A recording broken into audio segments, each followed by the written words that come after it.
अब यहाँ पर अगर आप देखिए 4 ऑप्शन दिए गए हैं और 4 प्रोविज़न अलग-अलग यहाँ पे कंट्रीज़ के नाम यहाँ पे दिए गए हैं। इनमें से बात सही कि कौन से युग्म सही है, कौन सा जो ऑप्शन वो करेक्ट है। देखिए फंडामेंटल ड्यूटीज़ या अगर हम बात करें कि जो मौलिक कर्तव्य हैं, वो हमने यूएसएसआर से लिया। मैंने आपको बताया कि स्वर्ण सिंह कमेटी ने रिकमेंड किया, 1976 में हमने इसको इंक्लूड किया।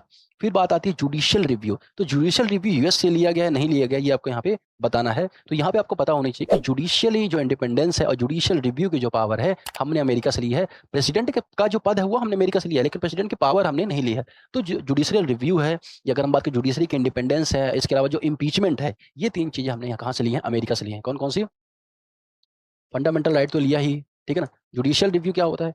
कि कानून कोई बना है, उसकी वैधता जानने की शक्ति। ड्यू प्रोसेस वाला यूएस में फॉलो होता है, तो यूएस में ये देखा जाता है न्यायपालिका के द्वारा कि जो कानून बनाया गया है, वो रेशनल है कि नहीं है। तो ये ड्यू प्रोसेस वाला का पार्ट है। तो जुडिशियल रिव्यू भी वही था, वहीं से हमने इसको क्या किया, अपने कॉन्स्टिट्यूशन में इंक्लूड किया। तो ये आपको पता होना चाहिए। इसके अलावा जो प्रेसिडेंट का इम्पीचमेंट है, राष्ट्रपति के ऊपर महाभियोग लगाने की जो प्रक्रिया है, महाभियोग की जो प्रक्रिया है, महाभियोग की, वो भी हमने कहाँ से ली है?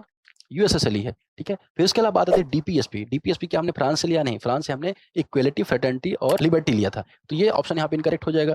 Constitutional amendment procedure south Africa, संविधान संशोधन की जो प्रक्रिया है, क्या हमने साउथ अफ्रीका से ली है? ये आपको यहाँ पे बताना है, तो ये बात यहाँ पे करेक्ट है। ये है साउथ अफ्रीका है, यहाँ से राज्यसभा के सदस्यों का चुनाव, है ना? राज्यसभा के सदस्यों का चुनाव हमने यहाँ से लिया है।